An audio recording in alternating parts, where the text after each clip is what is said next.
गंगा मैया की जय। बोले सत्य सनातन धर्म की जय।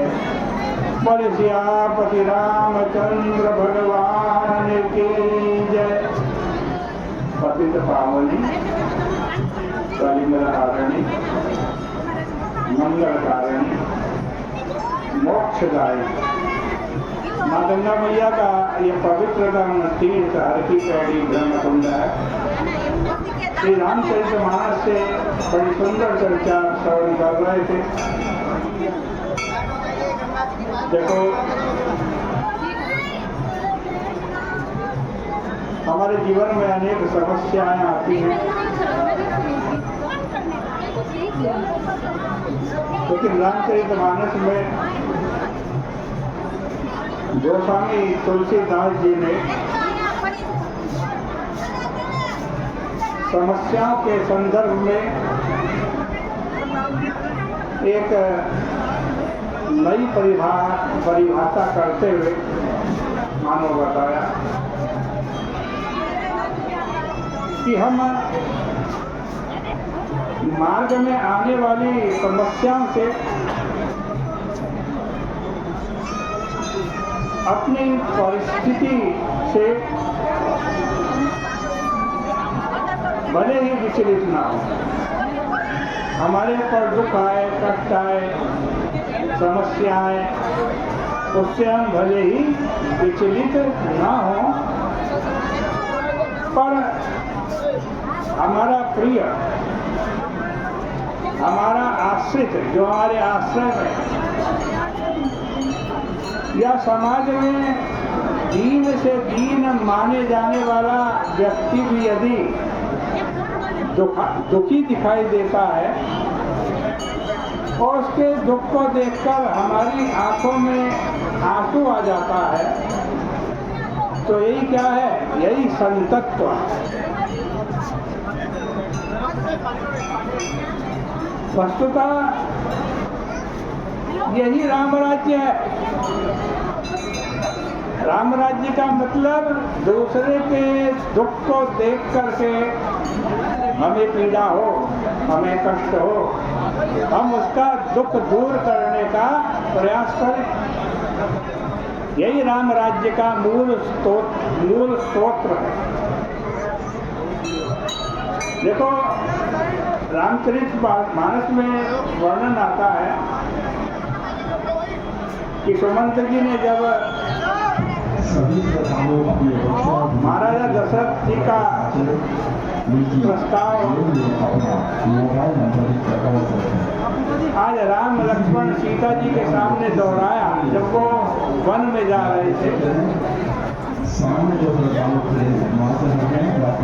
और कहा कि तुम वापस लौट आओ।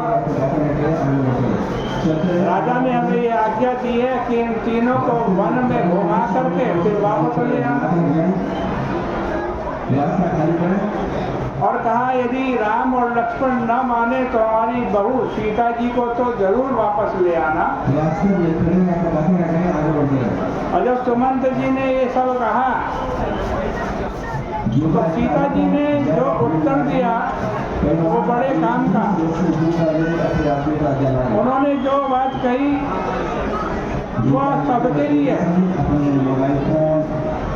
सीता जी ने सुमंत जी को प्रणाम करके कहा कि आप तो मेरे लिए पूज्य हैं, मैं आपके सामने उत्तर नहीं देना चाहती, लेकिन आप जाकर के पिताजी से कह दीजिएगा कि मेरे लिए वो चिंता ना करें। उस समय श्री सीता जी ने चिंता न करने के लिए 3 सूत्र दिए थे।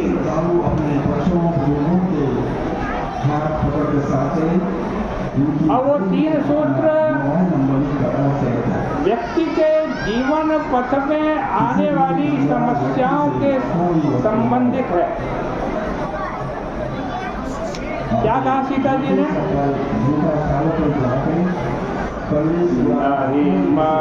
श्रामो दुख मन मोरे नहीं मग श्राम भ्रम दुख मन मोरे मोहि लागी सोच करई जन घोरे मोहि लगी सोच करई जन घोरे। देखो श्री सीता जी का तात्पर्य था कि जब व्यक्ति जीवन पथ पर चलता है तो उसके सामने यही तीन परिस्थितियां आती, तीन समस्या आती हैं चलते चलते। एक तो श्रम की, चलते चलते थक जाता है। दूसरा भ्रम की, कहीं हम गलत रास्ते पर तो नहीं चल रहे। और तीसरी दुख की समस्या आती है।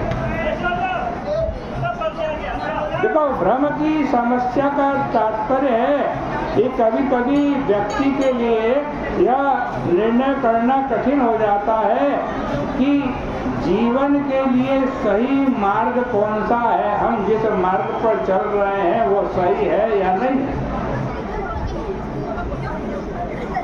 इसको कहते हैं बुद्धि का भ्रम। और दूसरी समस्या व्यक्ति के सामने थकान की आती है, क्योंकि जब व्यक्ति चलेगा तो श्रम की अनुभूति तो होगी, थकान की अनुभूति तो होगी। इसका अभिप्राय है कि बुद्धि में भ्रम, शरीर में श्रम, और जब बहुत प्रयत्न करने के बाद भी व्यक्ति को जीवन का लक्ष्य नहीं मिलता तो व्यक्ति का मन बड़ा दुखी होता। इस प्रकार ये तीन समस्याएं प्रत्येक व्यक्ति के जीवन में विद्यमान हैं। लेकिन श्री सीता जी ने कहा, सुमंत जी आप जाकर के पिताजी से कह देना कि मेरे सामने इनमें से कोई समस्या नहीं है, न भ्रम की समस्या है, न श्रम की समस्या है, और न ही दुख की समस्या। और उसका सूत्र देते हुए श्री सीता जी ने कहा कि भ्रम की समस्या तो उसके सामने होगी जिसे यह निर्णय करना हो कि मुझे किधर जाना है। और यहाँ तो जब आगे आगे प्रियतम चलेंगे तब फिर निर्णय तो इनको ही करना है कि कौन से रास्ते पे चलना। इसलिए भला मुझे भ्रम क्यों होगा। इसलिए गोस्वामी जी यात्रा क्रम का वर्णन करते हुए कहते हैं, जब राम लक्ष्मण सीता जी वन की यात्रा के लिए जा रहे हैं तब यात्रा क्रम क्या है, आगे राम लखन वन पाछे, आगे आगे राम जी हैं। इसका मतलब क्या है कि जीवन पथ में कभी भ्रमित नहीं होना चाहते हो तो सीता जी के तरह चलो। मतलब आगे भगवान को रखो, पीछे अपने आप चलो। आगे भगवान को, पीछे अपने आप। यही सर्वश्रेष्ठ उपाय है कि हम ईश्वर से प्रार्थना करें, महाराज आप ऐसी कृपा करें कि मैं आपके पीछे पीछे चलूं। हम अपनी कामनाओं के पीछे प्रभु को चलाने की चेष्टा करने के स्थान पर प्रभु से यही प्रार्थना करें कि प्रभु आप जिसे सही समझे कृपा करके हमें उसी दिशा में ले चले। इस संदर्भ में महर्षि भरद्वाज जी ने बड़ी मीठी बात कही। भगवान राम ने जब पूछा, महाराज हम लोग किस मार्ग से जाएं, तो प्रभु का प्रश्न सुनकर भरद्वाज जी पहले तो हंसे और फिर हंसने के पश्चात बड़ी व्यंग्य भरी दृष्टि से श्री राम जी की तरफ देखा,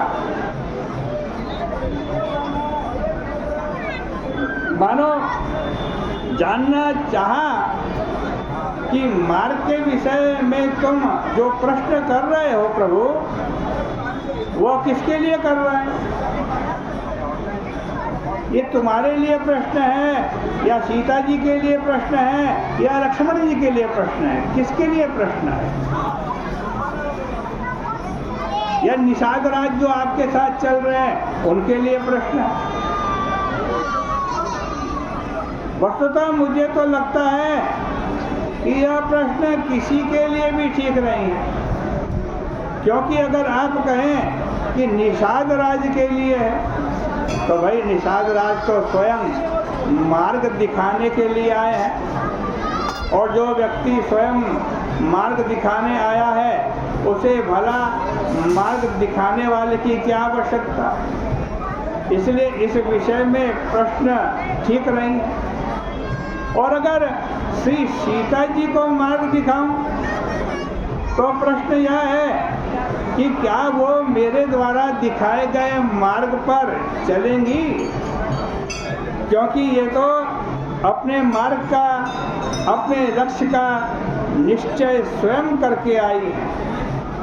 भरद्वाज जी का संकेत था कि महाराज, जिनको आप नहीं लौटा पाए, आपके पिताजी नहीं लौटा पाए, क्या आप आशा करते हैं कि मेरा भाषण सुनकर श्री सीता जी किसी और मार्ग पर चलेंगी?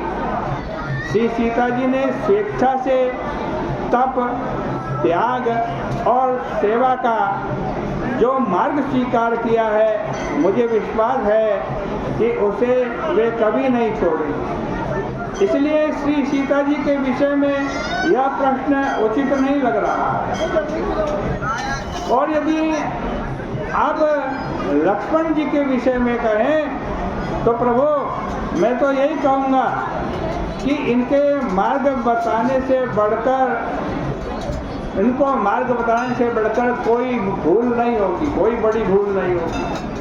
महाराज, आप स्वयं तो इन्हें बता ही चुके हैं कि अयोध्या में रहकर गुरु जी की सेवा करो, पिताजी की सेवा करो, माता जी की सेवा करो, किंतु उस समय जो उत्तर मिला वह तो आपको याद ही होगा।